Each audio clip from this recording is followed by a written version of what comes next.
habitar en tu presencia,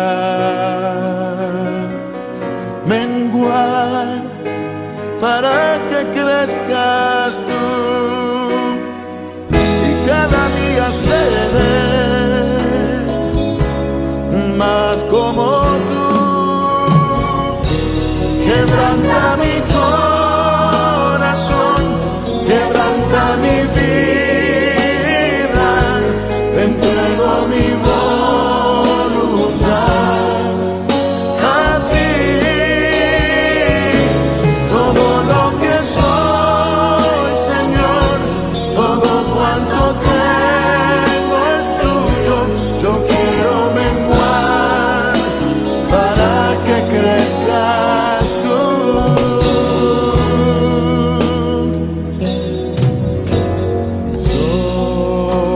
Yo quiero más de ti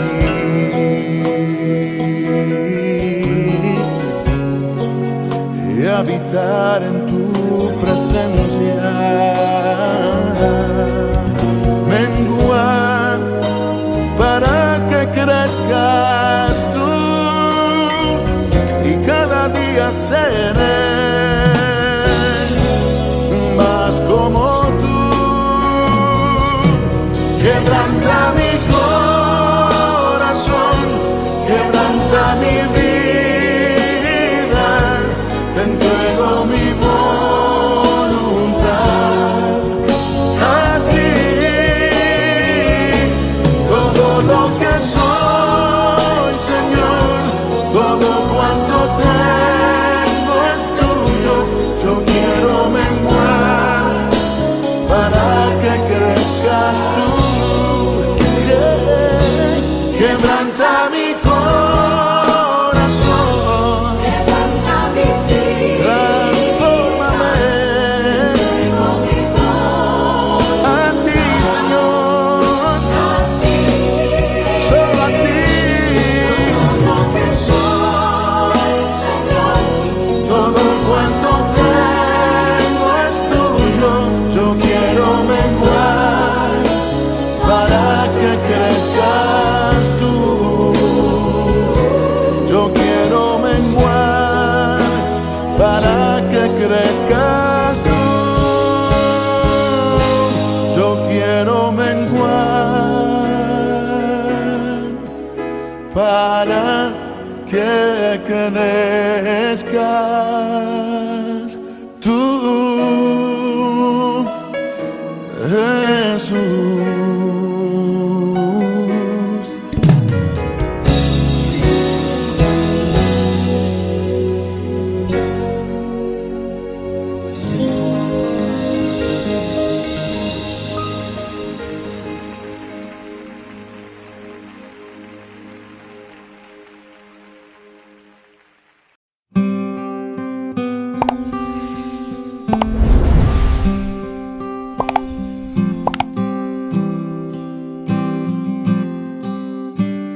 Capítulo 4.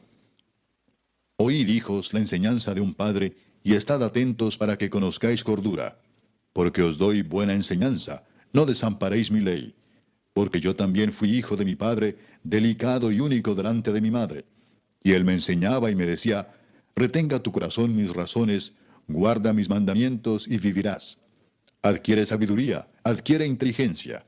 No te olvides ni te apartes de las razones de mi boca. No la dejes, y ella te guardará. Ámala y te conservará. Sabiduría ante todo, adquiere sabiduría, y sobre todas tus posesiones adquiere inteligencia. Engrandécela, y ella te engrandecerá. Ella te honrará cuando tú la hayas abrazado. Adorno de gracia dará a tu cabeza, corona de hermosura te entregará. Oye, hijo mío, y recibe mis razones, y se te multiplicarán años de vida. Por el camino de la sabiduría te he encaminado, y por veredas derechas te he hecho andar. Cuando anduvieres, no se estrecharán tus pasos, y si corrieres, no tropezarás. Retén el consejo, no lo dejes, guárdalo, porque eso es tu vida. No entres por la vereda de los impíos, ni vayas por el camino de los malos. Déjala, no pases por ella, apártate de ella, pasa. Porque no duermen ellos si no han hecho mal, y pierden el sueño si no han hecho caer a alguno. porque comen pan de maldad y beben vino de robos. Mas la senda de los justos es como la luz de la aurora, que va en aumento hasta que el día es perfecto. El camino de los impíos es como la oscuridad, no saben en qué tropiezan. Hijo mío, está atento a mis palabras, inclina tu oído a mis razones. No se aparten de tus ojos, guárdalas en medio de tu corazón, porque son vida a los que las hallan y medicina a todo su cuerpo. Sobre toda cosa guardada, guarda tu corazón, porque de él mana la vida. Aparta de ti la perversidad de la boca, y aleja de ti la iniquidad de los labios. Tus ojos miren lo recto, y diríjanse tus párpados hacia lo que tienes delante.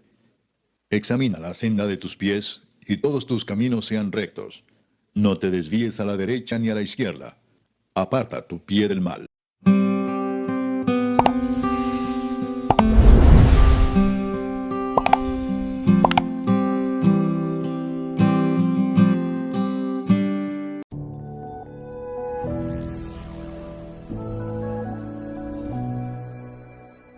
Vamos hoy a detenernos un momento en la serie de Proverbios. Sí vamos a ver Proverbios, pero vamos a ver un tema especial. Como cuando vimos el tema especial del temor de Dios. Vamos a regresarnos un momentito a Proverbios 4 para meditar, reflexionar alrededor de un verso y el tema del corazón. Acompáñenme por favor en tu Biblia a Proverbios 4, verso 23. Y vamos a leerlo juntos, ¿les parece? Proverbios 4, verso 23. ¿Listos? Vamos a leerlo juntos. Sobre toda cosa guardada, guarda tu corazón, porque de él mana la vida. ¿Oramos? Señor, gracias por el privilegio que nos das de abrir tu palabra, Señor, de estudiar, de meditarla, de reflexionarla, Señor. Te pedimos que nos permitas tener un corazón sensible a tu palabra y ser transformados por ella. Señor, abre nuestro corazón. Ayúdanos a entender la importancia del corazón y cómo tú quieres, Señor, cambiar nuestro corazón para que podamos vivir una vida sabia, Señor, una vida que te honra.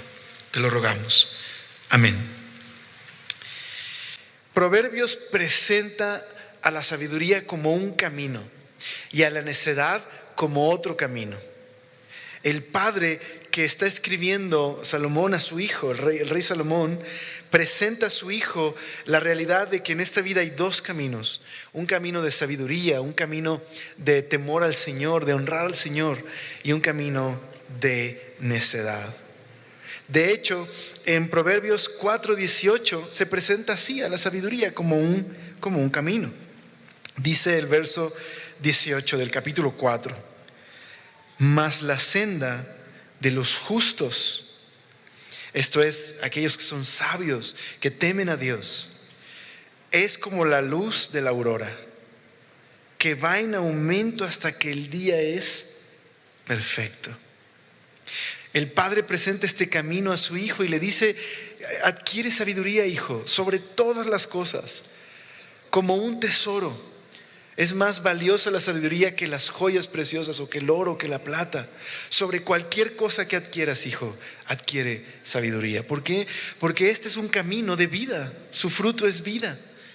Y si transitas por este camino, la luz va aumentando hasta que el día es perfecto, como la aurora. Pero mira el contraste. Verso 19: el camino de los impíos es como la oscuridad, no saben en qué tropiezan. Lo contrario, el camino de la necedad es un camino que conduce a la ruina. El camino de buscar definir el bien y el mal por mí mismo, de tratar de ser mi propio Dios, de definir mi propio camino. A la luz de Proverbios es un camino de oscuridad, es un camino donde me dirijo hacia la ruina. Así que, tomando eso en cuenta, este es el contexto en el que el padre le dice a su hijo: cuida tu corazón, hijo. ¿De qué manera el hijo puede mantenerse en este rumbo? Porque no se trata solamente de caminar en sabiduría, sino continuar caminando en sabiduría, no desviarse ni a derecha ni a izquierda. ¿Cómo el hijo podría hacerlo? ¿Cómo podría caminar de esta manera? Porque aquí la advertencia del padre es: hijo, Concentra todas tus energías en mantenerte en el camino correcto. Evita el camino de la necedad, hijo. Sigue el mismo rumbo. Usa tus recursos para permanecer diligentemente sin desviarte. ¿Cómo podría hacerlo el hijo? El padre concluye: sobre todas las cosas que guardas, vigila tu corazón, porque él es la fuente de vida. Entonces, ¿qué es el corazón? ¿Y por qué es tan importante como para que determine el camino que este hijo toma? Nosotros en nuestra cultura hablamos del corazón, lo usamos como una metáfora para el romance, ¿verdad? Como en San Valentín o en algún tema que tenga que ver con algo romántico, pensamos en el corazón en esos términos. Pero en el pensamiento israelita, el corazón era una metáfora para hablar de la vida interior, no simplemente de las emociones, sino de la vida interior. De hecho, déjame leerte en otras versiones lo que dice acerca de el corazón. Dice Proverbios 4:23 en la Nueva Biblia Latinoamericana: con toda diligencia guarda tu corazón, porque de él brotan los manantiales de la vida. O la NTV, que creo que captura muy bien la esencia de esta metáfora del corazón como una fuente donde brotan manantiales. Sobre todas las cosas, cuida tu corazón, porque éste determina el rumbo de tu vida. Esa es la esencia de lo que el padre está advirtiendo al hijo. Tu corazón es tan importante, hijo, porque lo que hay en tu corazón determina el rumbo que va a tomar tu vida. Verás, el padre no quiere que su hijo solo sea en la superficie sabio, sino que la sabiduría sea algo que esté gobernando su corazón. De esa forma no se va a apartar del camino que Dios ha puesto frente a él, un camino que conduce a la vida. Entonces el corazón en la Biblia es una metáfora de la vida interior. Los israelitas entendían muy bien que existía el órgano del corazón. De hecho, algunos comentarios bíblicos señalan un pasaje, el pasaje de Samuel, donde Nabal tiene un ataque al corazón. Dice que literal su corazón se hizo como de piedra y murió. Está describiendo un ataque al corazón. Pero también la Biblia utiliza el corazón como una metáfora de la vida interior. Entonces vamos a revisar rápidamente algunos pasajes, ¿vale? Los voy a decir rápido y vamos a tratar de pintar este panorama de lo que la Biblia habla acerca del corazón.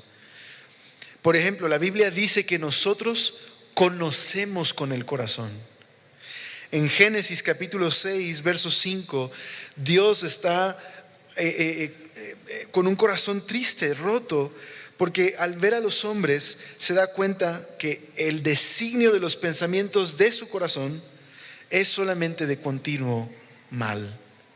Así que pensamos con el corazón.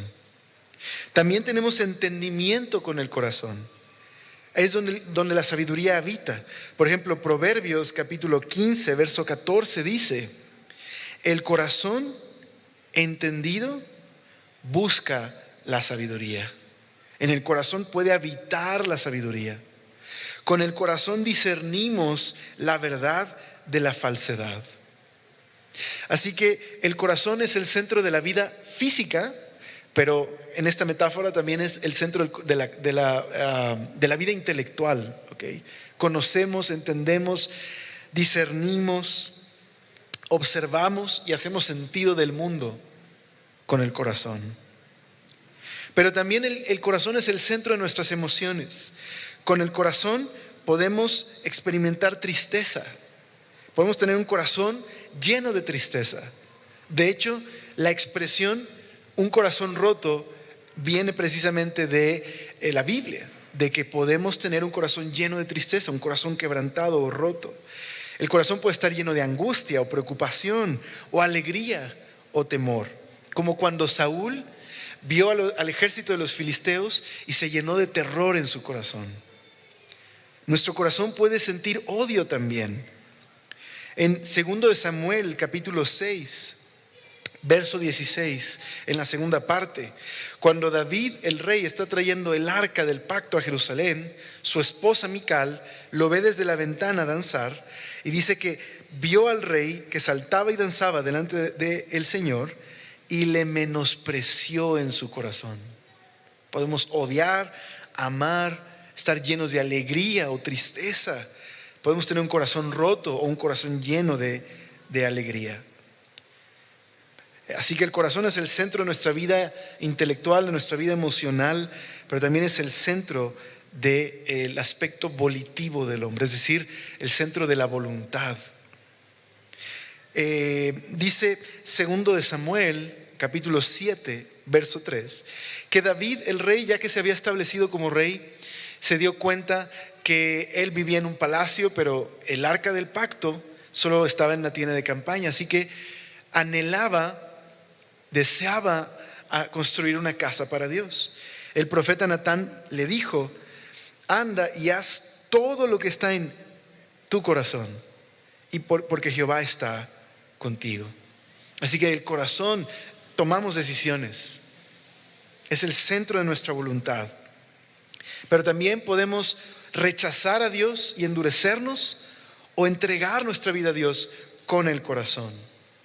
Hebreos capítulo 3, el autor de Hebreos advierte a la congregación a la que escribe que tengan cuidado, dice él en Hebreos 3, verso 12: mirad, hermanos, que no haya en ninguno de vosotros corazón malo de incredulidad para apartarse del Dios vivo. Así es, el corazón es el centro de la vida física, emocional, intelectual y la voluntad. Es el centro de todos los aspectos de nuestra vida. Así que pensando en esto, considerando estas cosas, ¿qué le dice el padre al hijo en Proverbios? Hijo, sobre toda cosa guardada, guarda tu corazón, porque de él mana la vida. Así que esta idea que del corazón es una fuente donde brota agua o mana la vida, de acuerdo a Delitzsch, es un comentarista, él dice que no solamente es la idea de que el corazón es la fuente de la vida, sino que también es el corazón de donde se determina el rumbo o el destino de una persona. Como leímos en la NTV, sobre todas las cosas cuida tu corazón, porque este determina el rumbo de tu vida.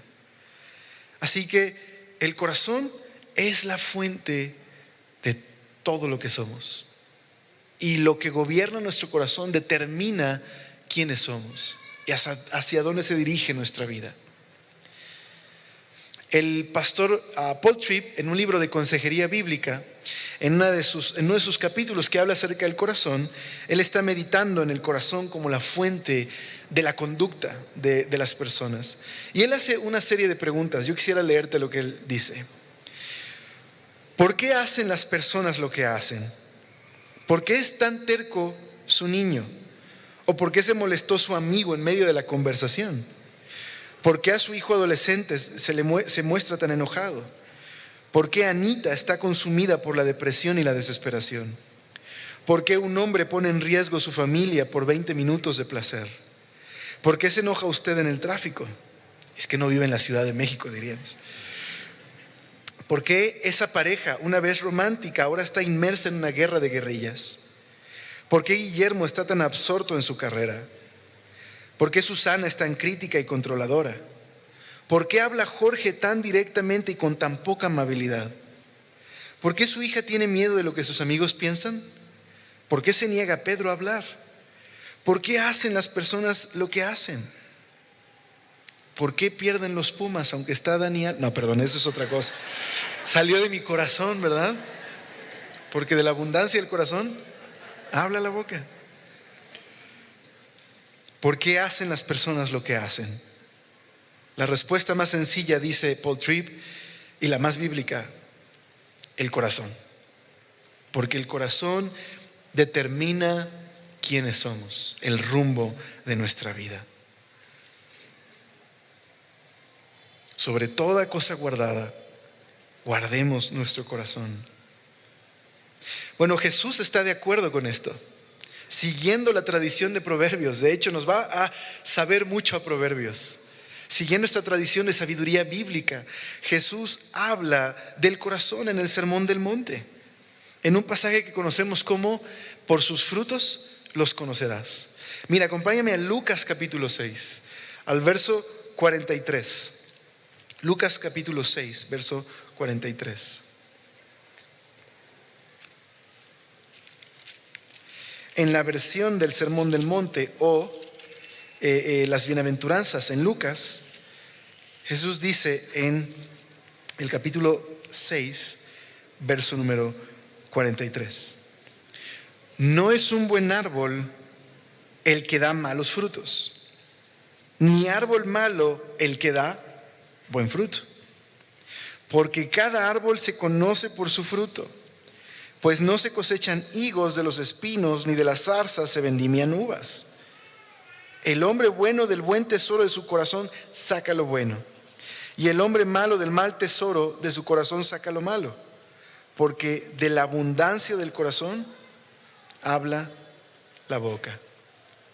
Así que en esta metáfora que Jesús está utilizando para hablar de la vida y la conducta y el corazón, hay una relación orgánica entre las raíces, el tronco y el fruto que produce un árbol, ¿okay? O en este caso una vid. Cristo está diciendo que es muy similar a lo que ocurre con las personas.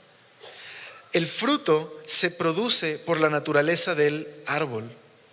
Si tú siembras un manzano, no puedes esperar que te dé otro tipo de fruto. Es imposible, porque el fruto está determinado por la naturaleza del árbol. Pero también si el árbol es malo, si sus raíces no son profundas, si el árbol no es un buen árbol, el fruto tampoco va a ser bueno. Y el problema no está en el fruto, sino en el árbol. El fruto solo manifiesta que hay un problema con el árbol. De la misma manera, el fruto podrías decir que es la conducta o el comportamiento. La conducta solo es un reflejo, una manifestación de la vida interior de una persona, de lo que hay en lo profundo, en las raíces de su ser, de lo que hay en el corazón. Así que Jesús nos está enseñando a pensar en nuestra conducta en términos de lo que hay en el corazón. Las personas las puedes conocer por el fruto. En pocas palabras, hablamos y actuamos como lo hacemos por lo que está dentro de nuestro corazón. Entonces, ¿el corazón será importante? Sobre toda cosa guardada, guarda tu corazón, porque este determina el rumbo de tu vida. Por eso el Padre le dice, guarda tu corazón, vigílalo. Ahora, aquí hay algo muy curioso, muy curioso.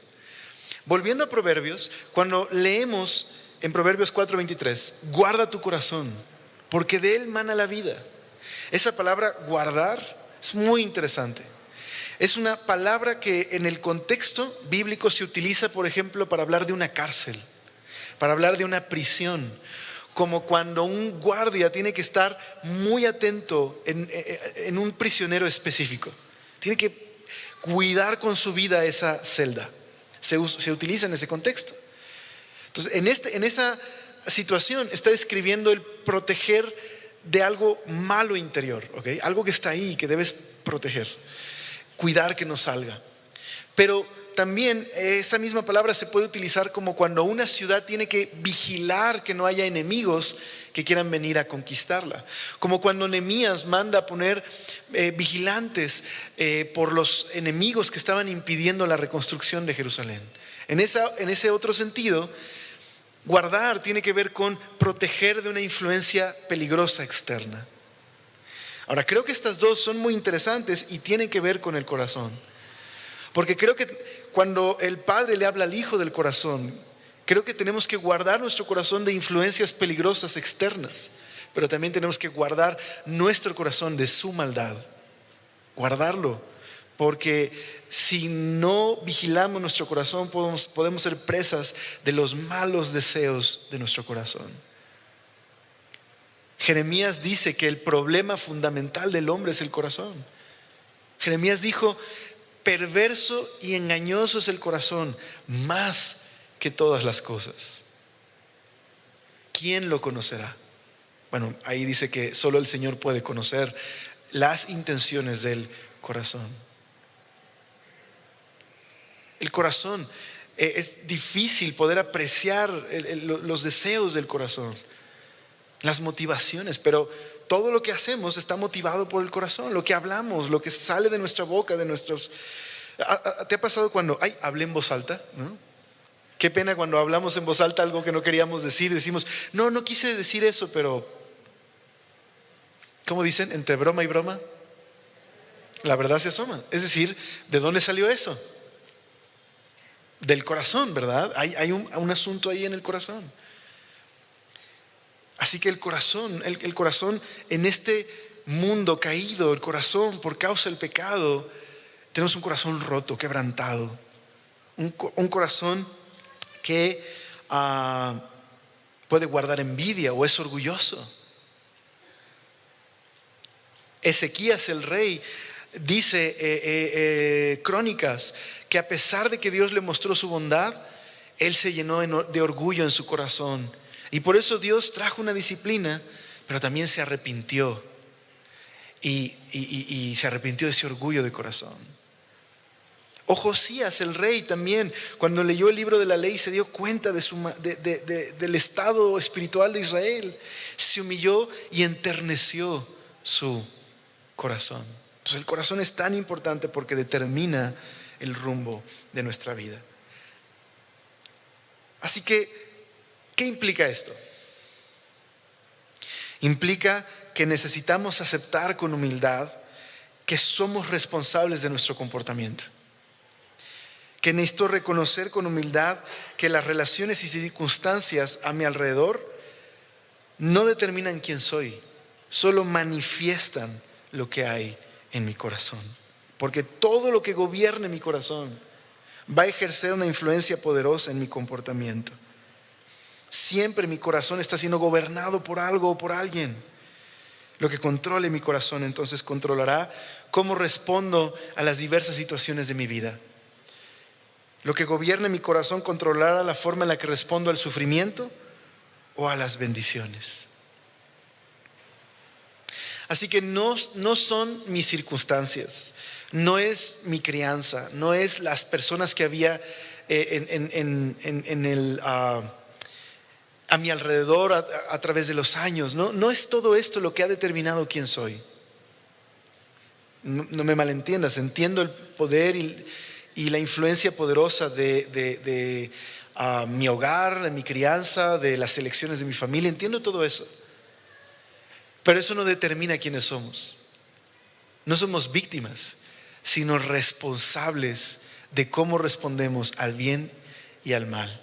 Y cómo respondemos al bien y al mal se determina por lo que está en nuestro corazón. Entonces, claro, es cierto que evidentemente podemos ser víctimas de que alguien haga algo malo contra nosotros, es cierto, pero la manera en la que respondemos está determinado por lo que hay en nuestro corazón.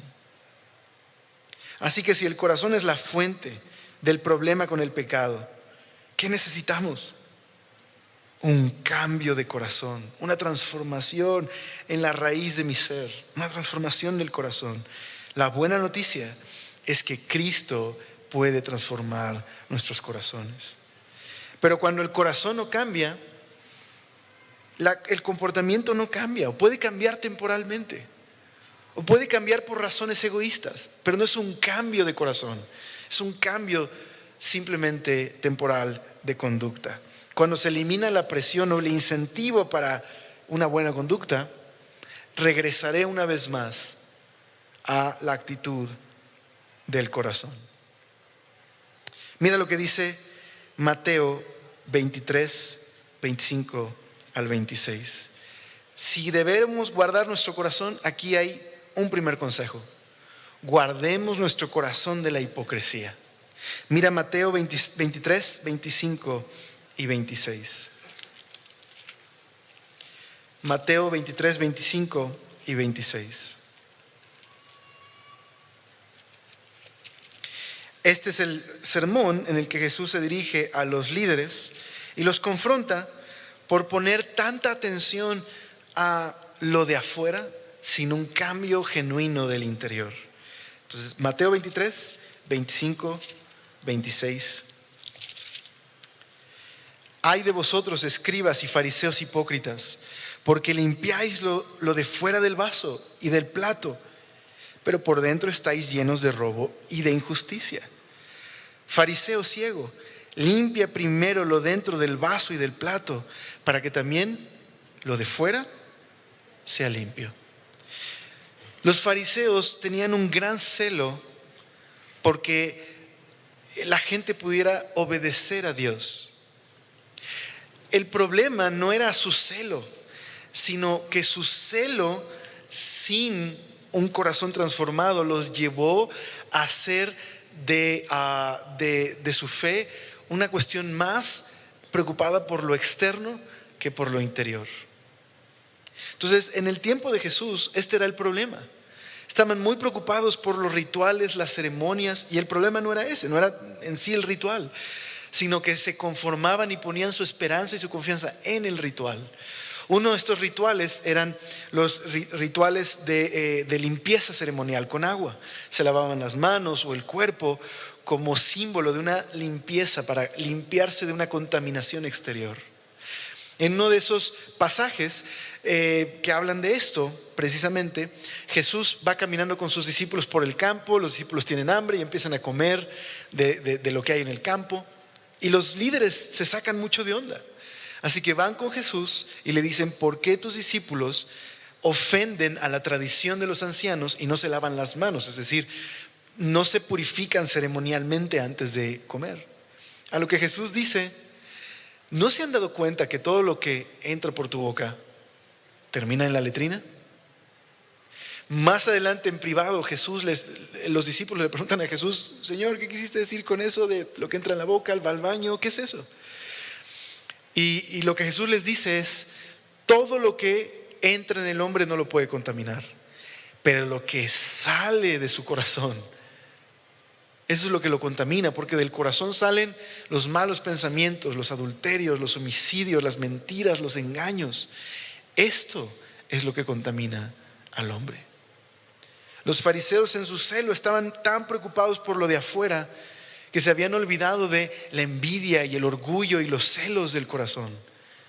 Por eso Jesús les dice: hipócritas, tú limpias lo de afuera, pero no limpias lo de adentro. Guardemos nuestro corazón de la hipocresía. ¿Qué significa eso? Librémonos de tratar de usar métodos para cambiar la conducta, pero sin un cambio en lo que produce la conducta, sin un arrepentimiento genuino que permite que el Espíritu Santo transforme el corazón, renueve el corazón. ¿Qué métodos podemos usar para tratar de cambiar la conducta? La amenaza, la manipulación, la culpabilidad. Creo que esto se entiende mucho mejor cuando pensamos en la dinámica de la paternidad o la maternidad, porque es muy fácil que los padres intentemos controlar la conducta de nuestros hijos y que esa forma de educación manifiesta mucho de lo que hay en nuestro corazón. Pero esos métodos de manipulación no cambian el corazón de los niños. Por ejemplo, podemos usar la amenaza. No sabes lo que te espera cuando llegues a casa. Nada más que pongas un pie en la casa y vas a ver. Próxima vez que tú me vuelves a hacer esto delante de los demás y vas a estar castigado una semana. Ustedes imaginen todas las demás que recuerdes o que hayas dicho o que sigas diciendo todavía si tienes hijos chiquitos. Los amenazamos, ¿verdad? O puede ser manipulación. Hijo, por favor, hijita, si tú te portas bien esta semana, te prometo que te llevo al lugar que más te guste. Entonces los amenazamos. Pero cuando el niño pierde el temor a la amenaza, una vez más vuelve a brotar lo que ya hay en su corazón, porque no ha habido un cambio. Solo se censuró su conducta, pero el corazón sigue extraviado. Pero si los manipulamos, el niño aprendió, ok, mi papá me está enseñando a ser un buen negociante. O sea, la próxima vez me puedo portar mal y puedo pedir una mayor recompensa. ¿Sí me explico? Estamos manipulando su conducta. O con culpabilidad. ¿Cómo te atreves a hacerme esto? Cuando yo era de tu edad, jamás le hice esto a mis padres. Y a lo mejor sí es cierto, pero a lo mejor no es cierto. Pero manipulación, te voy a hacer sentir mal para que te sientas mal de lo que me hiciste. Eso se produce porque estoy preocupado, mi hijo tiene un corazón extraviado, si continúa en ese camino le hará daño. O ¿cómo me hiciste esto a mí? ¿Cómo pudiste hacerme esto a mí? Eso está más motivado por un corazón herido en su orgullo. ¿Me explico? Bueno, solo estoy poniendo un ejemplo de esto, de lo que hacemos con los niños, pero en realidad esto es lo que sucede con nosotros también. Manipulamos, amenazamos, pero no cambia el corazón. Esto es lo que pasa cuando un adolescente se aparta del Señor. Cuando a lo mejor entra a la universidad. Pero ¿cómo si le dimos tanta instrucción bíblica? Y no dudo que lo hayas hecho, si esto te ha sucedido. Pero no te angusties, Dios es bueno y ama a tu hijo. Si es que tienes un caso de un adolescente extraviado o un joven extraviado, Dios ama a tu hijo. Pero la verdad no es como me lo cambiaron en la escuela. No, lo que pasa es que en la escuela, ya en ese tiempo apartado y solo se ha manifestado lo que hay en su corazón.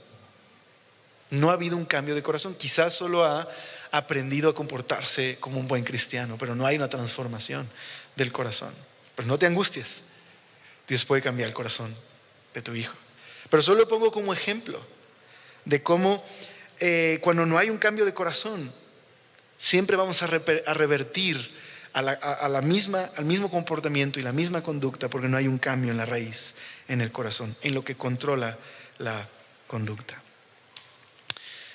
Nos convertimos en árboles de Navidad. Dices, órale, ¿y eso por qué? Bueno, porque esencialmente un árbol de Navidad, aunque hayas ido a cortarlo allá, al campo, o hayas comprado uno de plástico, está muerto, ¿estás de acuerdo? Uno está muerto porque es de plástico y el otro está muerto porque lo cortaste. Todavía está verde y huele a pino, pero dale un tiempecito y se va a secar. Pero los decoramos y los adornamos y los hacemos ver bellos, ¿verdad?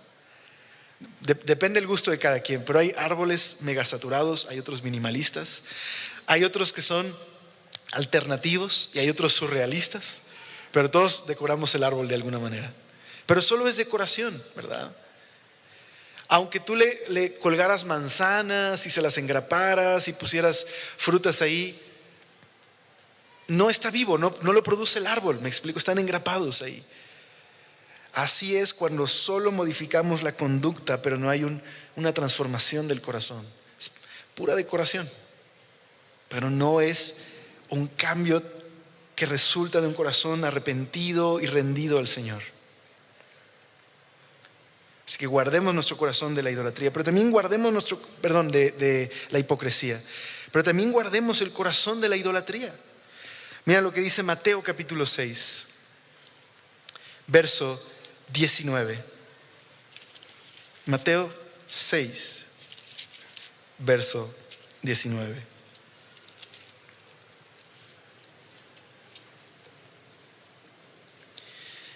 Una vez más el sermón del monte.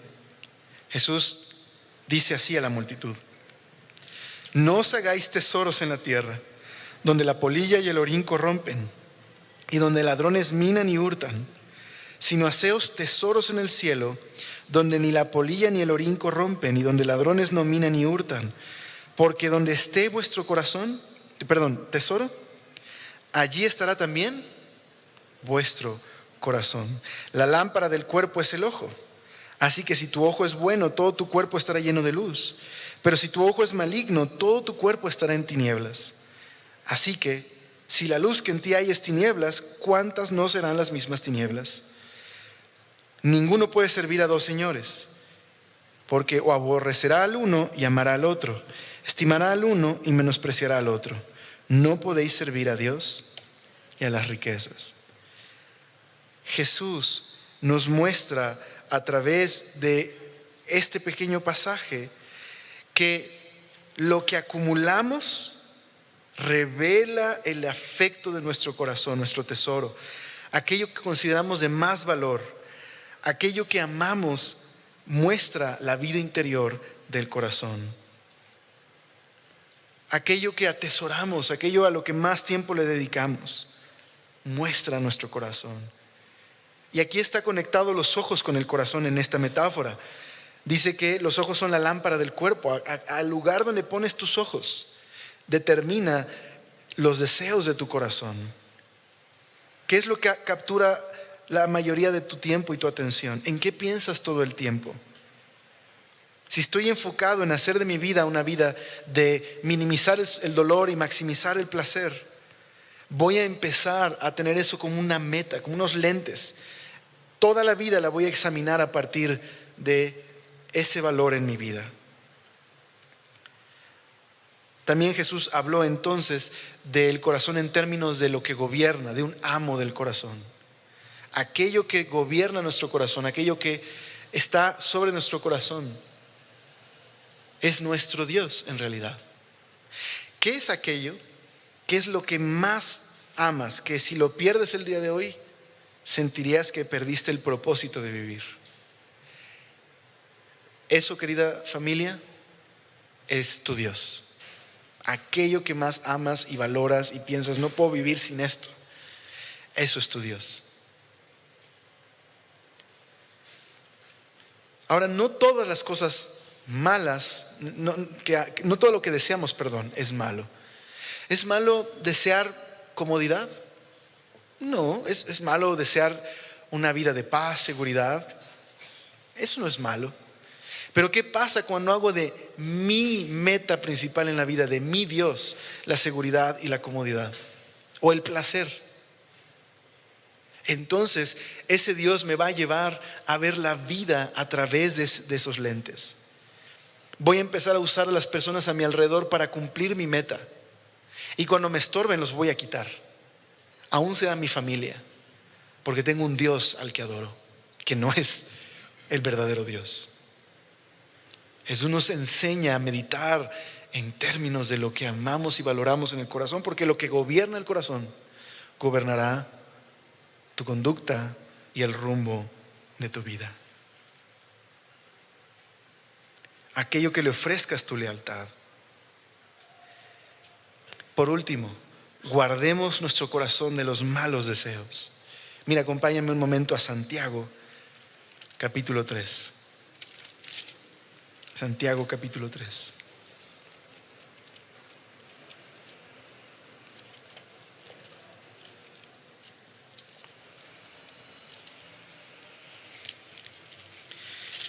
Si cuando lees Santiago sientes que estás leyendo Proverbios o el Sermón del Monte, es porque Santiago es un sermón que tiene esta estructura proverbial y que en realidad es un comentario del Sermón del Monte. Es una aplicación del Sermón del Monte a la congregación a la que está escribiendo Santiago. Y por eso nos suena tan así con instrucciones o dichos así muy seguidos uno tras otro. Santiago capítulo 3, por ejemplo, no lo vamos a leer todo, pero Santiago 3 habla de la lengua como algo que revela el corazón. Lo que sale de tu boca revela lo que hay en tu corazón. De hecho, dice que la lengua es un instrumento de maldad cuando no ha sido redimido. Este mismo pasaje dice, con tu boca puedes bendecir a Dios y puedes insultar a los demás. Y dice Santiago, no puedes tener una fuente amarga, salada y una fuente dulce en tu corazón. No puede proceder de tu boca bendición y maldición. Entonces, mira lo que dice el verso 13. ¿Quién es sabio y entendido entre vosotros? Muestre por la buena conducta sus obras en sabia mansedumbre. O sea, si crees que eres sabio, Tus frutos o tu conducta deberían mostrar que tienes un corazón sabio y manso. Pero mira, 14. Pero si tenéis celos amargos y contención en vuestro corazón, no os jactéis ni mintáis contra la verdad. Porque esta sabiduría no es la que desciende de lo alto, sino terrenal, animal y diabólica. Porque donde hay celos, contención, allí hay perturbación y toda obra perversa. Pero la sabiduría que es de lo alto es primeramente pura, después pacífica, amable, benigna, llena de misericordia y de buenos frutos, sin incertidumbre ni hipocresía, porque el fruto de justicia se siembra en paz para aquellos que hacen la paz. Lo que está diciendo Santiago es, si tú dices que eres sabio, pero lo que brota de tu corazón son celos amargos, envidia, pleitos, dice, no te engañes, no eres sabio. Tu corazón está controlado por una vida mundana. Porque por sus frutos los vas a conocer. Porque de la abundancia el corazón habla la boca. Pero si eres sabio, no digas que eres sabio, demuestra que eres sabio. Por un corazón controlado por la mansedumbre y la sabiduría de lo alto, que es amable, es pacífica, es benigna, es llena de misericordia. Entonces mira el capítulo 4, verso 1. ¿De dónde vienen las guerras y pleitos entre vosotros? ¿No es de vuestras pasiones las cuales combaten en vuestros miembros? Codiciáis y no tenéis, matáis y ardéis de envidia y no podéis alcanzar.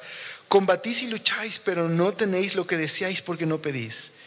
Pedís y no recibís porque pedís mal para gastar en vuestros deleites. Oh almas adúlteras, que es muy al estilo de los profetas del Antiguo Testamento. ¿No sabéis que la amistad del mundo es enemistad o infidelidad contra Dios? Pues cualquiera pues que quiere ser amigo del mundo se constituye enemigo de Dios. Con amigo del mundo no está haciendo referencia a el planeta Tierra o la gente, sino un sistema del mundo en contra de Dios que define el bien y el mal a su manera. Dice, no puedes decir que eres amigo de Dios y amas aquello que produce corrupción y rebeldía, o lo que leímos, celos amargos y contiendas. Familia, hay una guerra en nuestro corazón. El Señor nos ha rescatado, pero en nuestro corazón hay un combate, hay una lucha por quién gobernará nuestro corazón. Y quien gobierne nuestro corazón determina el rumbo de nuestra vida. Espero que esto pueda ayudarnos a todos a examinar constantemente nuestro corazón y sus motivaciones. Es que es tan fácil engañarnos. Es fácil, por ejemplo, es fácil culpar a los demás. Yo no me enojaría tanto con mi familia si no fueran así. Aunque el enojo en sí no es pecado, cuando tiene una razón, y el fruto que produce es buscar el bienestar de las personas, incluso con la que estás enojada. Pero el enojo que es explosivo, el enojo que se guarda y se ventila en algún momento, no debo engañarme, no son las circunstancias ni las personas las que provocan ese enojo. Es que eso brota de mi corazón. Eso es lo que hay en mi corazón, y cuando, como una esponja, ¿sabes? Cuando la presionas, eso es lo que sale, agua sucia, porque es lo que hay en el corazón. La ira malintencionada y pecaminosa nace del corazón. Los celos y la envidia nacen del corazón. Nos dice el Evangelio que los fariseos estaban enojados con Jesús porque decían que estaba blasfemando y estaba llevando al pueblo en contra de la ley. Pero nos dice en realidad que el problema es que tenían celos y envidia en su corazón. Es tan fácil juzgar y acusar sin darme cuenta que puede haber envidia y celos en mi corazón. Examinemos nuestro corazón, examinemos sus motivaciones, examinemos sus deseos, porque luchamos. Estamos asediados por malos deseos. La inmoralidad y la infidelidad brotan de darle entrada a esos deseos en el corazón, de fantasear. Ahora, ¿sabes cuál es la esperanza del Evangelio? La esperanza del Evangelio es la siguiente. El Antiguo Testamento que la Biblia nos dice que el problema fundamental del hombre es el corazón. El Antiguo Testamento, Jeremías y Ezequiel hicieron la promesa de que un día Dios iba a transformar el corazón de su pueblo. Jeremías capítulo 31 dice: este es el nuevo pacto que yo voy a hacer con ustedes. Pondré mis instrucciones en lo más profundo de ustedes y las escribiré en sus corazones. Yo seré su Dios y ellos serán mi pueblo. O Ezequiel, el pueblo tras un corazón rebelde los llevó al exilio. Ezequiel 36 les promete: les daré un corazón nuevo y pondré un espíritu nuevo dentro de ustedes. Les quitaré ese terco corazón de piedra y les daré un corazón tierno y receptivo. Y pondré mi espíritu en ustedes para que sigan mis decretos y mis ordenanzas. Esa promesa que Dios hizo a Israel de que Dios transformaría sus corazones, en el Nuevo Testamento Jesús la vino a cumplir. Y no solo para Israel, para toda la humanidad. Jesús, por medio de su muerte y su resurrección, que vivió la vida perfecta que ninguno de nosotros podría vivir, que hizo por nosotros lo que ninguno de nosotros podría hacer, ni por nosotros ni por nadie más. Él murió en la cruz, Él resucitó de entre los muertos y ha vencido al pecado y a la muerte, ha resucitado. Y a través de Él se cumple la promesa de una vida transformada. Cuando alguien pone su confianza en Jesús, o como dice Pablo en Romanos, cuando alguien confiesa que Jesús es el Señor y cree en su corazón que Dios lo levantó de los muertos, es salvo. Ahora Jesús viene a vivir por medio de su espíritu a la vida, al corazón de las personas de su pueblo y los transforma. Comienza un proceso en el que cada día se están revirtiendo los efectos del pecado en nuestras vidas y donde nuestro corazón está siendo renovado día con día.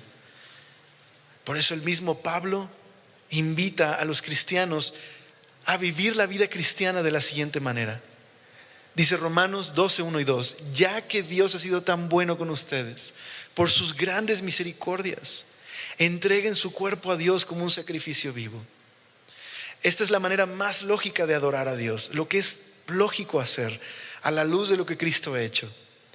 No permitan que el mundo los amolde a su manera de ser. Más bien, permitan que Dios cambie su manera de vivir al cambiarles su manera de pensar.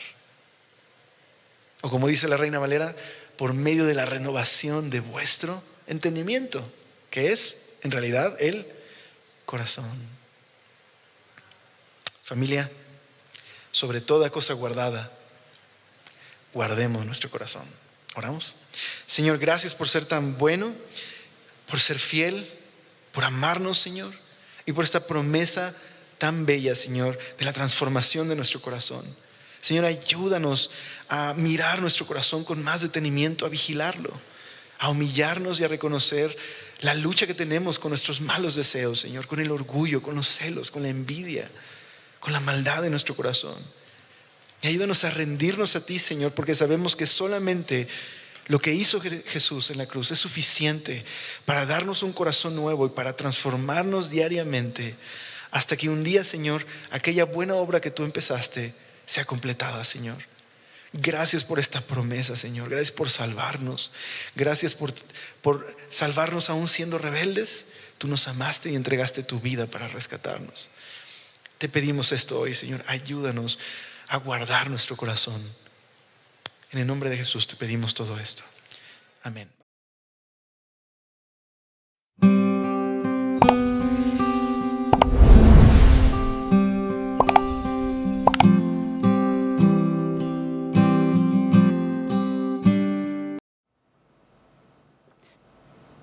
El libro de Jueces.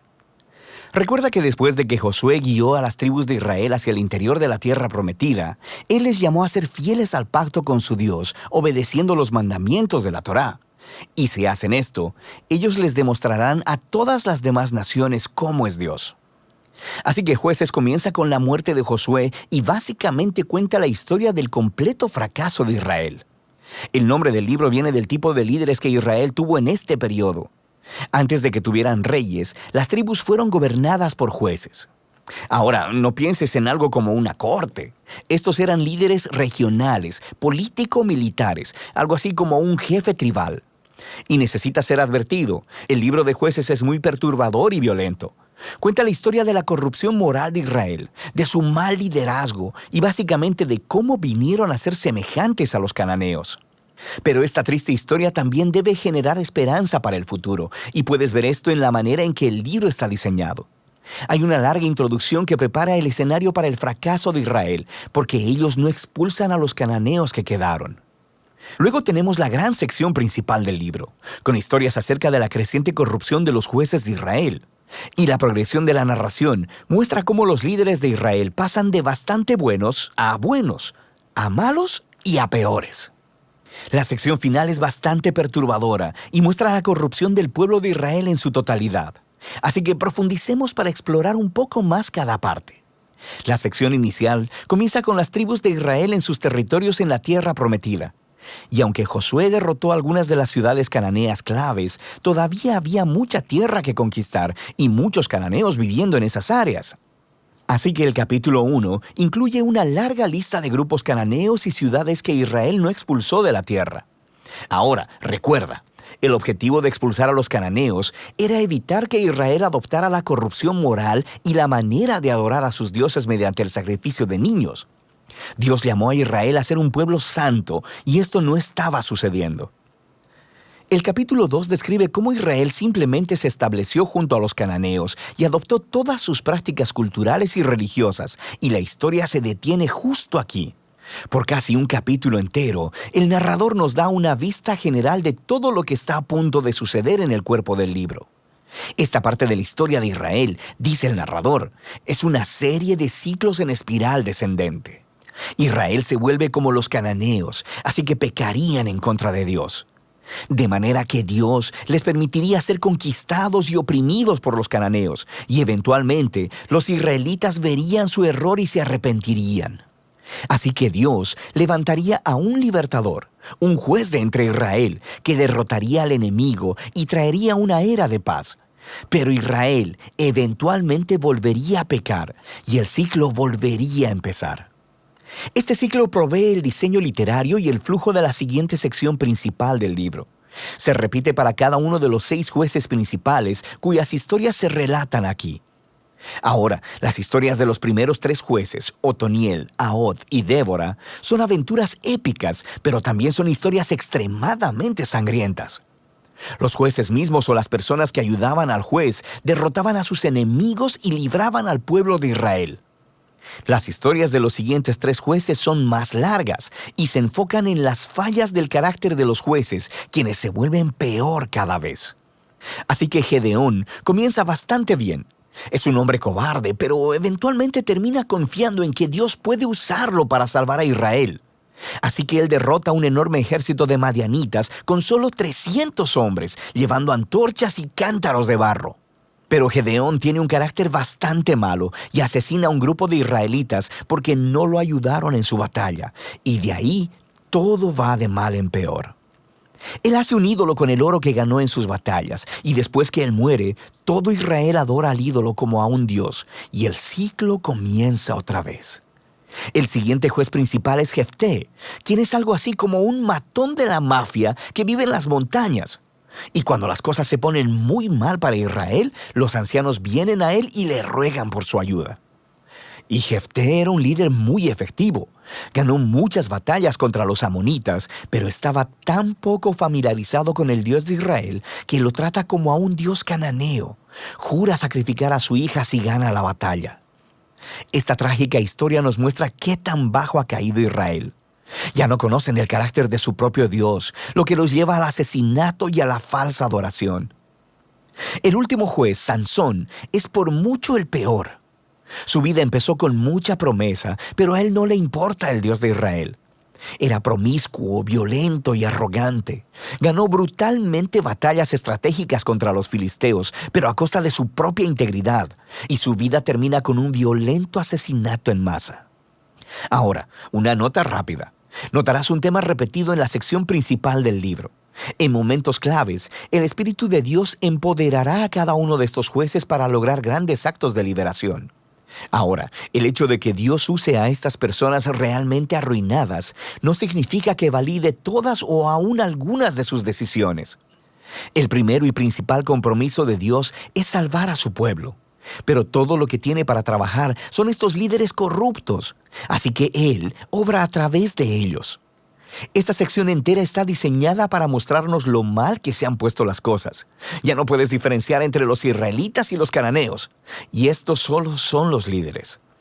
La sección final muestra a Israel como un todo, tocando fondo. Hay dos historias trágicas aquí, y no son para gente con corazón muy débil. Están estructuradas por una frase clave que se repite 4 veces al cierre del libro. En esos días no había rey en Israel, y cada uno hacía lo que bien le parecía. La primera historia es acerca de un israelita llamado Micaía, que construye un templo privado para un ídolo, y el lugar es saqueado por un ejército privado enviado de la tribu de Dan. Así que ellos llegan y se roban todo, y luego van y queman la pacífica ciudad de Lais y asesinan a todos sus habitantes. Es una historia horrible. Cuando Israel olvida a su Dios, los más fuertes se salen con la suya. La última historia del libro es aún peor. Es una impactante historia de abuso sexual y violencia que conduce a la primera guerra civil de Israel. Es una historia muy perturbadora y ese es el punto. Se supone que estas historias sirvan como advertencia. El descenso de Israel a la autodestrucción es el resultado de apartarse del Dios que los ama y quien los salvó de la esclavitud en Egipto. Israel necesita ser librado de nuevo, ahora de ellos mismos. El único rayo de esperanza se encuentra en esta frase repetida en la última parte del libro. De hecho, forma la última oración de la historia. No había rey en Israel. De manera que el escenario está listo para que los siguientes libros cuenten los orígenes de la familia del rey David, el libro de Ruth y también los orígenes del reinado mismo en Israel, el libro de Primera de Samuel. Pero la historia de los jueces tiene valor como tragedia. Es una explicación que nos trae sobriedad, nos demuestra la condición humana y al final apunta hacia la necesidad de la gracia de Dios enviando un rey que rescate a su pueblo. Y de esto trata el libro de Jueces.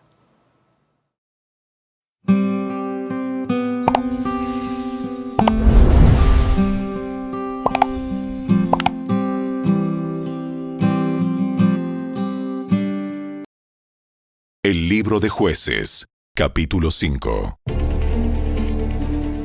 Ese día, Débora y Barak, hijo de Abinoam, entonaron el siguiente cántico. Los líderes de Israel tomaron el mando y el pueblo lo siguió con gusto. ¡Alabado sea el Señor! Escuchen, ustedes reyes, presten atención, ustedes gobernantes poderosos, pues cantaré al Señor. Tocaré música para el Señor, Dios de Israel. Señor, cuando saliste de Seir y marchaste por los campos de Edom, la tierra tembló y los cielos nublados derramaron lluvias torrenciales. Las montañas temblaron ante la presencia del Señor, Dios del monte Sinaí, ante la presencia del Señor, Dios de Israel. En los días de Samgar, hijo de Anat, y en los días de Jael, la gente evitaba las rutas principales y los viajeros no salían de los caminos sinuosos. Ya quedaba poca gente en las aldeas de Israel, hasta que Débora surgió como una madre para Israel. Cuando Israel escogió nuevos dioses, la guerra estalló a las puertas de la ciudad. Sin embargo, no se veía ni un escudo, ni una lanza entre 40,000 guerreros de Israel. Mi corazón está con los comandantes de Israel, con los que se ofrecieron para la guerra. ¡Alabado sea el Señor! Piensen en esto. Ustedes que cabalgan en burros selectos. Ustedes que se sientan sobre elaboradas mantas de caballo. Y ustedes que andan por el camino. Escuchen a los músicos de las aldeas que están reunidos junto a los abrevaderos. relatan las justas victorias del Señor y los triunfos de sus aldeanos en Israel.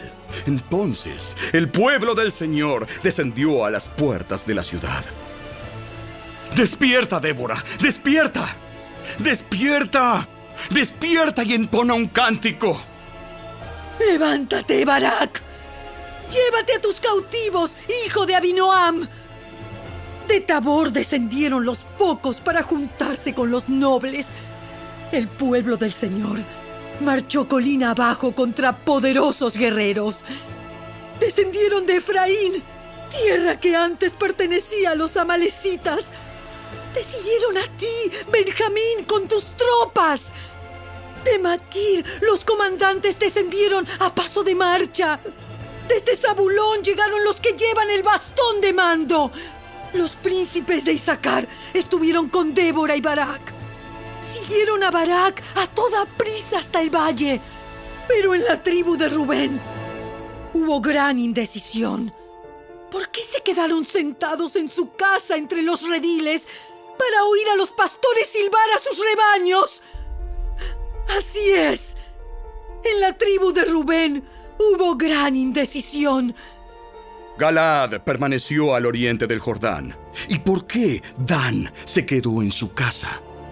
Aser se sentó sin moverse a la orilla del mar y permaneció en sus puertos.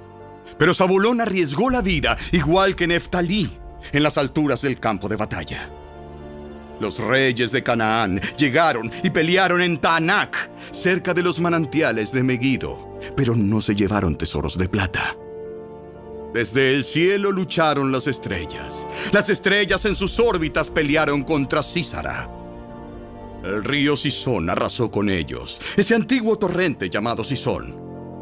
Marcha hacia adelante con valor, alma mía. Luego, los cascos de los caballos martillaron el suelo, el galope resonante de los poderosos corceles de Sísara.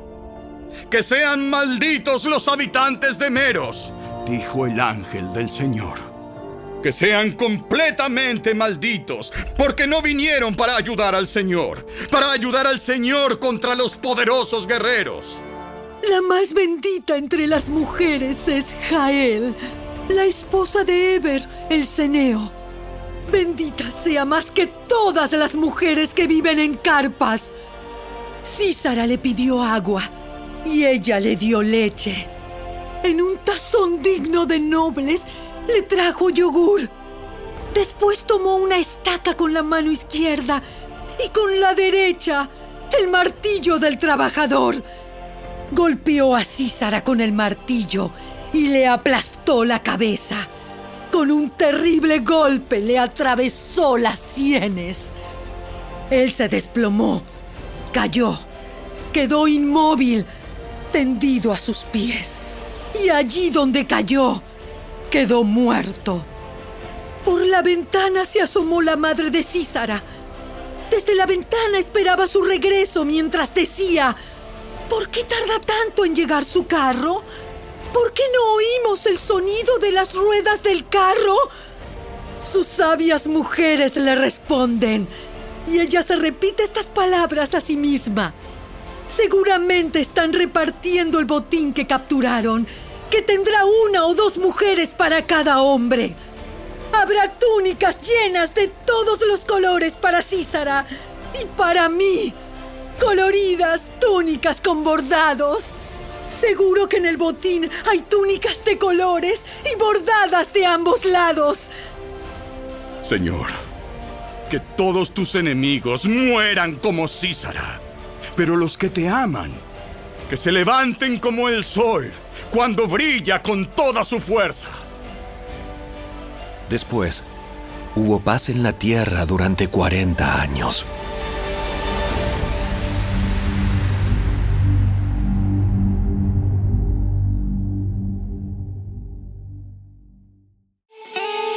Si te gustó este video, dale me gusta, suscríbete a nuestro canal y asegúrate de activar la campanita de notificaciones para que siempre estés al día con nuestros nuevos recursos. Recuerda seguirnos también en nuestras redes sociales. Descarga ahora mismo la app y escucha la audiobiblia dramatizada en tu celular. Busca lectura pública de la Biblia en la tienda de tu dispositivo o ve a la descripción de este video donde también encontrarás los links de descarga. Para ver el siguiente video, toca el recuadro que aparece en tu pantalla. ¡Hasta pronto!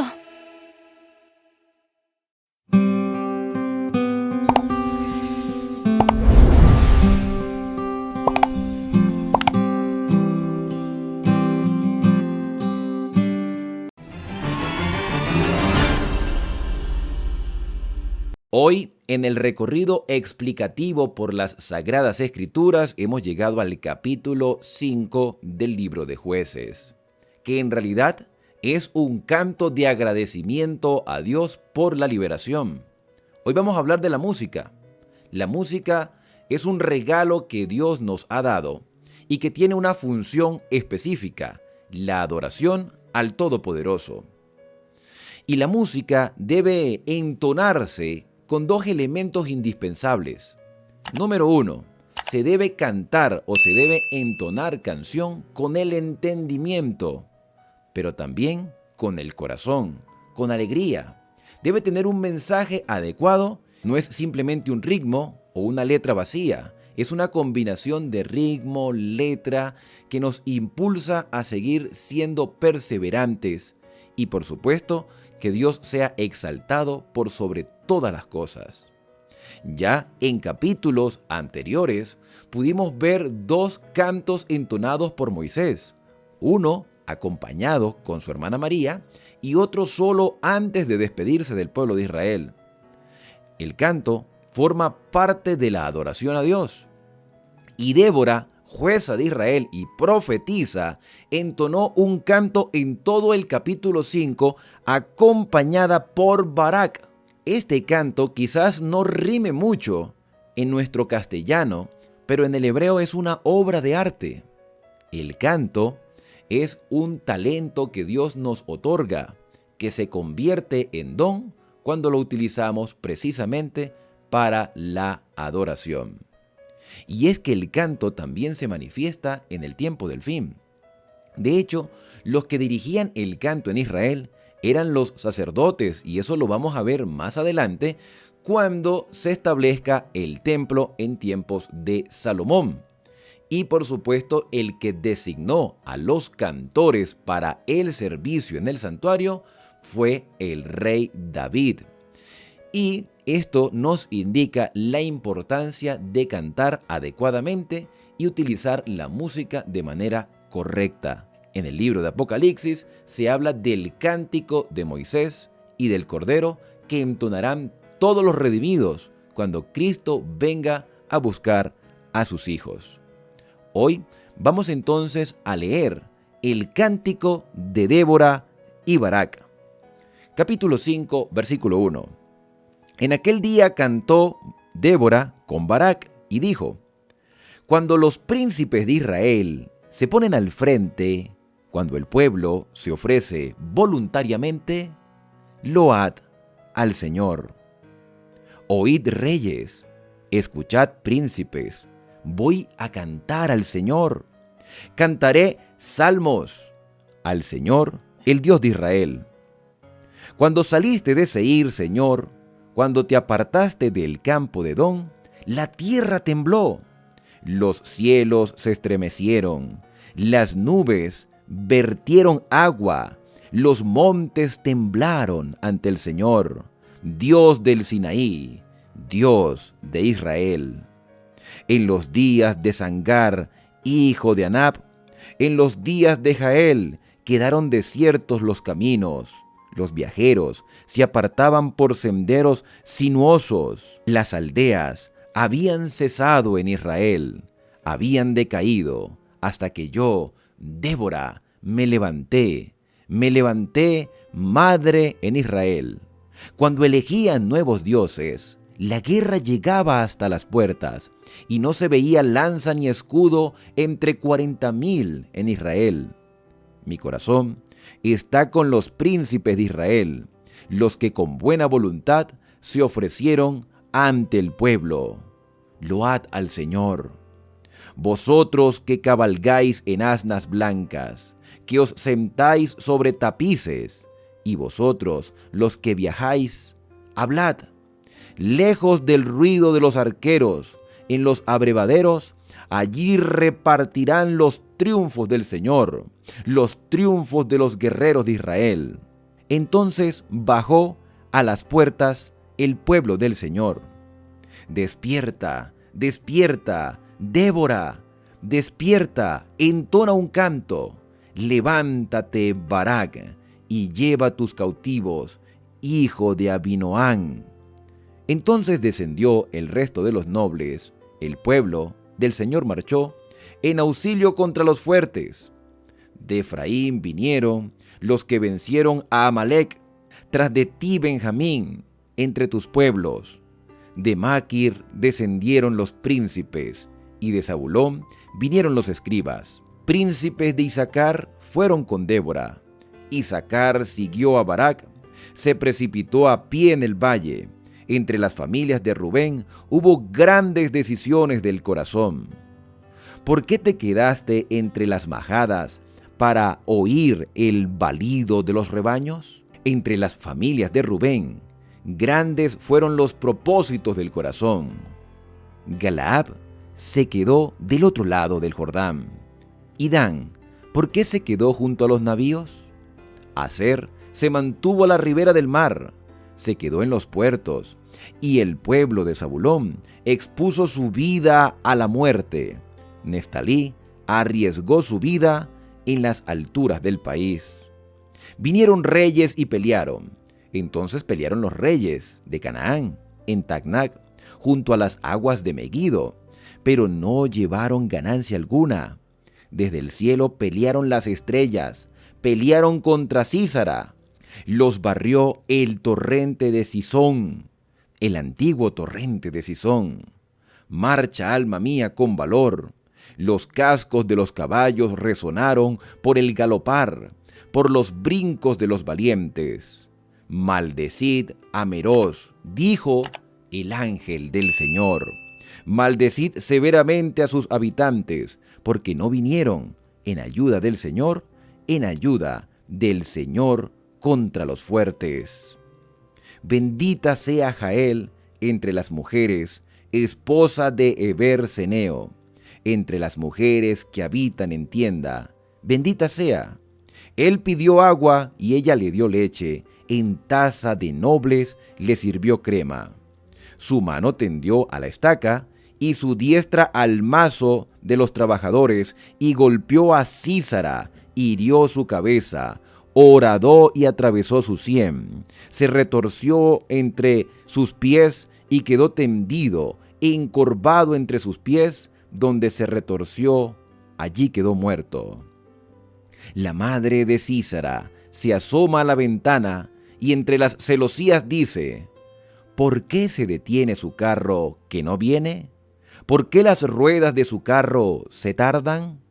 La más avisada de sus damas responde, y aún ella misma se respondía: ¿no han hallado despojos y los están repartiendo? A cada uno una doncella o dos. Los despojos de color para Sísara, los vestidos bordados de color, la ropa de color bordada de ambos lados para los que toman el botín. Así, Señor, perezcan todos tus enemigos, pero los que te aman sean como el sol cuando nace en toda su fuerza. Este es el canto de Débora. Ahora, hay algunos detalles importantes que no podemos pasar en este canto, que tiene una verdad. Cuenta una realidad, cuenta la historia de cómo Dios liberó al pueblo de Israel de manos de Sísara y del rey Jabín. Y aquí hay algunos detalles porque en el capítulo número 4 se menciona que solo Zabulón y Neftalí salieron a la guerra acompañados por Débora. Y yo le mencionaba en el capítulo anterior que tenía la seguridad que otras tribus también le habían acompañado. Entre esas tribus se menciona a Isaacar, a Rubén y también se menciona a Benjamín. De hecho, en la descripción del versículo 18 se menciona que Zabulón expuso su vida a la muerte y Neftalí, quien también acompañó en la batalla, arriesgó su vida en las alturas del país, mientras que Aser, versículo 17, se mantuvo a la ribera del mar, se quedó en los puertos, allá se quedó Aser mientras sus hermanos estaban batallando. Esto lo describe Débora en su canto. También dice el versículo 19 que vinieron reyes y pelearon, entonces pelearon los reyes de Canaán en Tacnac junto a las aguas de Megido, En Megido era donde se libraban las batallas y Megido estaba cerca, este valle de Megido estaba cerca de un monte llamado el Monte Carmelo, donde en el futuro también se libraría una batalla y sería la referencia que hace el libro de Apocalipsis con respecto a la batalla del Armagedón, Ar-Megido o la batalla de Megido. Bueno, esto es importante. También en el versículo 23 se dice que se debía maldecir a Meroz. No hay referencia con respecto a Meroz, sin embargo, sí hay referencia con respecto al ángel del Señor. ¿Quién es el ángel del Señor? En capítulos anteriores hemos mencionado lo que significa el ángel del Señor y las diferentes menciones. Pero en el capítulo 2 de Jueces decíamos que posiblemente hay la posibilidad de que ese ángel del Señor esté haciendo referencia a algún profeta o al mismo Josué, que en ese momento todavía estaba vivo, donde dice el ángel del Señor: maldecid severamente a sus habitantes, porque no vinieron en ayuda del Señor contra los fuertes. También se menciona a Jael y lo que hizo y da detalle de cómo mató a Sísara, pero hay palabras importantes reveladas en este canto, como que los triunfos son del Señor, el pueblo marchó y grandes decisiones tomó en su corazón. También el hecho de que se hable que el pueblo marchaba con valentía, con valor y se exhorta a ser perseverantes. Todo esto se concluye en el versículo 31 cuando Débora expresa: Señor, perezcan así tus enemigos, pero los que te aman, los fieles, los que te aman, sean como el sol resplandeciente cuando nace en toda su fuerza. Y eso me hace recordar las palabras que se describen en el libro del profeta Daniel en el capítulo 12, cuando dice que los sabios, los entendidos y los que enseñan la justicia a la multitud son como estrellas a perpetua eternidad que resplandecen. Cuando tú y yo enseñamos y compartimos las maravillas que Dios ha hecho en nuestra vida, somos como el sol que nace en toda su fuerza. ¿Cómo termina este capítulo número 5?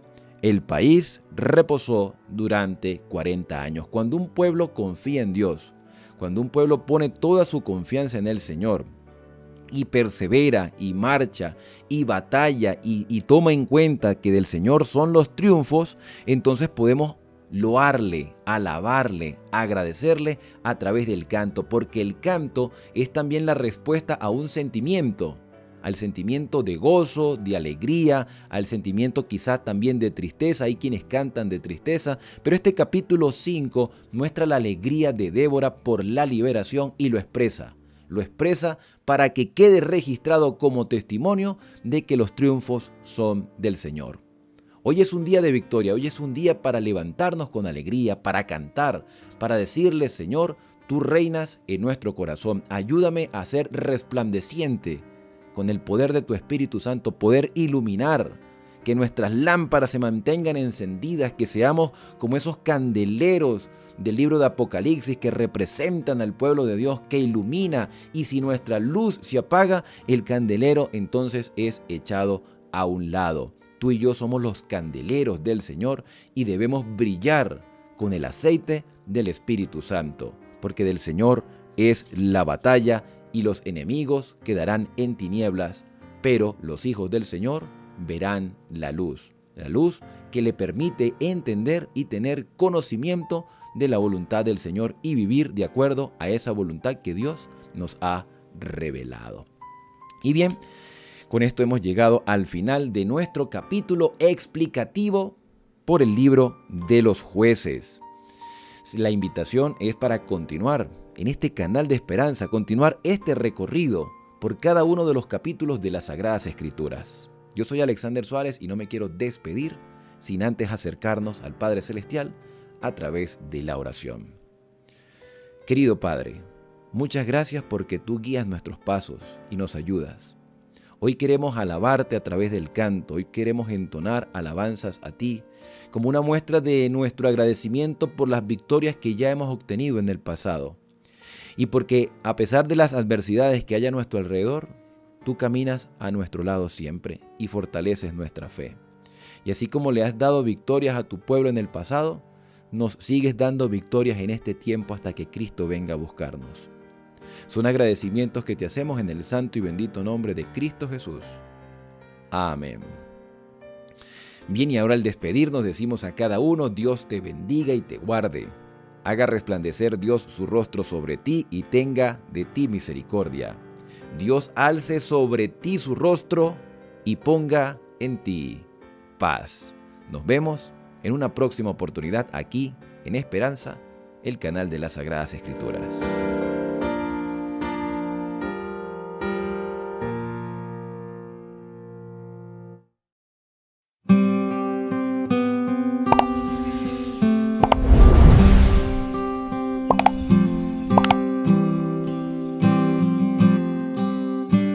Capítulo 5. Aquel día cantó Débora con Barak, hijo de Abinoam, diciendo: por haberse puesto al frente los caudillos en Israel, por haberse ofrecido voluntariamente el pueblo, load a Jehová. Oíd reyes, escuchad, oh príncipes, yo cantaré a Jehová, cantaré salmos a Jehová, el Dios de Israel. Cuando saliste de Seir, oh Jehová, cuando te marchaste de los campos de Edom, la tierra tembló y los cielos destilaron y las nubes gotearon aguas. Los montes temblaron delante de Jehová, aquel Sinaí delante de Jehová, Dios de Israel. En los días de Samgar, hijo de Anat, en los días de Jael quedaron abandonados los caminos, y los que andaban por las sendas se apartaban por senderos torcidos. Las aldeas quedaron abandonadas en Israel, habían decaído, hasta que yo, Débora, me levanté como madre en Israel. Cuando escogían nuevos dioses, la guerra estaba a las puertas. ¿Se veía escudo o lanza entre 40,000 en Israel? Mi corazón es para vosotros, jefes de Israel, para los que voluntariamente os ofrecisteis entre el pueblo. Load a Jehová. Vosotros los que cabalgáis en asnas blancas, los que presidís en juicio, y vosotros los que viajáis, hablad. Lejos del ruido de los arqueros y en los abrevaderos, allí repetirán los triunfos de Jehová, los triunfos de sus aldeas en Israel. Entonces marchará hacia las puertas el pueblo de Jehová. Despierta, despierta, Débora. Despierta, despierta, entona cántico. Levántate, Barak, y lleva a tus cautivos, hijo de Abinoam. Entonces marchó el resto de los nobles. El pueblo de Jehová marchó por él en contra de los poderosos. De Efraín vinieron los radicados en Amalec, en pos de ti, Benjamín, entre tus pueblos. De Maquier descendieron príncipes, y de Zabulón los que tenían vara de mando. Caudillos también de Isaacar fueron con Débora, y como Barak, también Isaacar se precipitó a pie en el valle. Entre las familias de Rubén hubo grandes resoluciones del corazón. ¿Por qué te quedaste entre los rediles para oír los balidos de los rebaños? Entre las familias de Rubén hubo grandes propósitos del corazón. Galaad se quedó al otro lado del Jordán. Y Dan, ¿por qué se estuvo junto a las naves? Se mantuvo a ser a la ribera del mar y se quedó en sus puertos. El pueblo de Zabulón expuso su vida a la muerte, y Neftalí en las alturas del campo. Vinieron reyes y pelearon. Entonces pelearon los reyes de Canaán, en Taanac, junto a las aguas de Megiddo, mas no llevaron ganancia alguna de dinero. Desde los cielos pelearon las estrellas, desde sus órbitas pelearon contra Sísara. Los barrió el torrente de Sisón, el antiguo torrente, el torrente de Sisón. Marcha, oh alma mía, con poder. Entonces resonaron los cascos de los caballos por el galopar de sus valientes. Maldecid a Meroz, dijo el ángel de Jehová. Maldecid severamente a sus moradores, porque no vinieron al socorro de Jehová contra los fuertes. Bendita sea entre las mujeres Jael, mujer de Eber-Seneo. Sobre las mujeres bendita sea en la tienda. Él pidió agua, y ella le dio leche. En tazón de nobles le presentó crema. Tendió su mano a la estaca, y su diestra al mazo de trabajadores, y golpeó a Sísara, hirió su cabeza, y le horadó y atravesó sus sienes. Cayó encorvado entre sus pies, quedó tendido. Entre sus pies cayó encorvado. Donde se encorvó, allí cayó muerto. La madre de Sísara se asoma a la ventana, y por entre las celosías a voces dice: ¿Por qué tarda su carro en venir? ¿Por qué las ruedas de sus carros se detienen? Las más avisadas de sus damas le respondían, y aún ella se respondía a sí misma: ¿No han hallado botín y lo están repartiendo? A cada uno una doncella o dos, las vestiduras de colores para Sísara, las vestiduras bordadas de colores, la ropa de color bordada de ambos lados para los jefes de los que tomaron el botín. Así perezcan todos tus enemigos, oh Jehová, mas los que te aman sean como el sol cuando sale en su fuerza. Y la tierra reposó 40 años.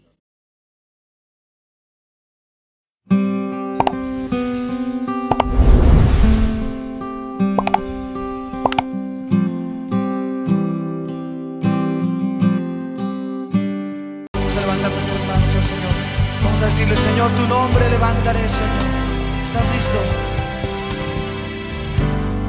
Tu nombre levantaré.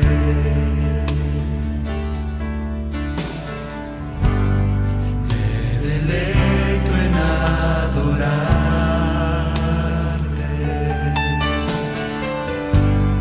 Te agradezco que en mi vida estés, que vinieras a salvar. Una vez más, tu nombre levantaré. Tu nombre levantaré. Me deleito en adorarte. Te agradezco que en mi vida estés. Te agradezco que en mi vida estés. Que vinieras, Señor, que vinieras a salvar. Dejaste el trono. Dejaste el trono para mostrarnos la luz. De tu trono a la luz. Y vine a pagar. De la cruz a morir. De la muerte a tu trono. Tu nombre levantaré. Dejaste el trono para mostrarnos la luz. De tu trono a la cruz. Y vine a pagar. De la cruz a morir. De la muerte a tu trono. Tu nombre levantaré. Levanta tu voz, solamente las mujeres canten al Señor conmigo. Tu nombre levantaré. Sí, Señor. Me deleito en adorarte. Te agradezco. Te agradezco que en mi vida estés. Que vinieras, Señor. Que vinieras a salvar. Ahora los hombres conmigo. Levantemos nuestras manos y nuestra voz.